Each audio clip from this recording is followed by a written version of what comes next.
split squat. So what we're gonna do is we're gonna go one leg forward, one leg back. Got about 70% of our weight on the front leg, about 30% on this back leg. Back leg's relaxed. What we're gonna do, two things here. We're gonna let that trail leg knee relax and drop towards the floor as we keep the weight on the front heel. So notice the front heel, I'm not lifting my toes off the ground, but I'm keeping most of the pressure down on the heel as I go down. Shins vertical. I'm feeling this nice stretch through the front of my thigh. I can feel tension in my hamstrings and my glute on the lead leg. A little bit in my quad. I'm gonna push through that front foot and get back up to start, okay? Now, two big things I see as far as mistakes go with this exercise.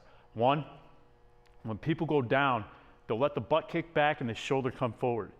What you need to do to fix that is one of two things. One, you either need to inhale and tuck the trail hip underneath you so that your shoulder and hip are in a straight line, then drop down.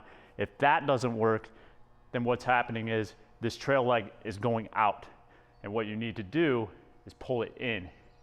And you'll instantly feel more of a stretch through the front of your thigh as you drop down. It should help you be able to hold that position. And if it doesn't, then you need to pull in and do the inhale and tuck and then drop. The second thing I see when people go down is they'll allow this knee to go too far forward and they'll start compressing in their low back and or allow that heel to come up off the floor. Remember, we're trying to maintain a vertical shin as we descend into the movement and execute the split squat.